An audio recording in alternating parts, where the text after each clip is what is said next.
మొదలైంది అసలు? నా ప్రయాణం తొలాత మా నాన్నగారు కుండలు తయారు చేయడం నేర్పారు.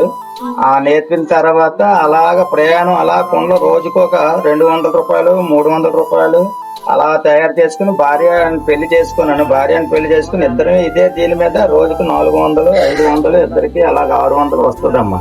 ఆ జీవనోపాధి అలాగ భార్య నేను అలాగ గడుపుకుంటున్నామమ్మా. చాలుంది అనమాట. అంటే పూర్తిగా మనకు ఎక్కడికి 500 600 వచ్చిందంటే చాలదు కదా. పిల్లలు ఒకటి ఉన్నారు, 2 పిల్లలు ఉన్నారు. ఆ పిల్లలు పెంచాలి మీద చాలుతుంది కాదు. అయినా ఒక పూట తిని ఒక పూట తినక నానా కష్టాలు అనిపించామమ్మా. జీవనోపాధి మట్టుగా భార్య భర్తల మట్టుగాను. ఆ మయాన్ని ఇల్లు ఉండేది, కమ్మల ఇల్లు ఉండేది. ఆ కమ్మల ఇల్లు కారిపోతుండేది. దాన్ని నేంటడానికి నానావస్థలు పడేవాళ్ళు. ఎన్నో కష్టాలు అనిపించామమ్మా మరి ఈ పని చేసి మట్టుగాను. అందుకనే నా పిల్లలకి ఎవరికి ఈ పని నేర్పించకూడదు, దీనివల్ల ఉపయోగం లేదని పిల్లల్ని ఇద్దరిని చక్కగా చదివించానమ్మా. చదివించాను. ఇద్దరు కూడాను గ్రాడ్యుయేట్ అయ్యారు. అందరూ డిగ్రీలు చేసి ఉన్నారు కానీ ఎక్కడికి వెళ్ళే ఉద్యోగానికి వెళ్ళా సరే పాపం వాళ్ళకి ఇవ్వడం లేదు. నంచాలు ఎవరికైనా వెళ్తే నంచం తీసుకోండి. ఆ నంచం తీసుకుంటున్నారంటే ఉద్యోగం రావడం లేదు. నంచం ఇవ్వాలంటే మా దగ్గర డబ్బు లేదు. అందుకోసం పాపం వాళ్ళ కింద మీద పడిపోయి ఇంకా మరి ఉద్యోగం రాకపోతే ఈ డిగ్రీ చదివి బట్టల షాపులో పని చేసుకుంటున్నాడు. మరి ఏదో ఒకటి చేయకపోతే ఆడి ఉపాధి ఎలాగా?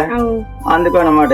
ఇంకో చిన్న అబ్బాయి ఉన్నాడు, నానావతలు పడుతుండే. కోర్టుకి వెళ్ళి ఉద్యోగం వచ్చింది.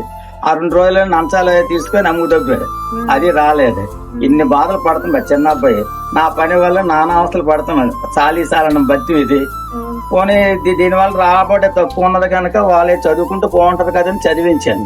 చదివితే ఎక్కడికైనా ఉద్యోగానికి వెళ్తే డిగ్రీ ఎంఎస్సీ చేశాడు, ఉద్యోగం రాదు.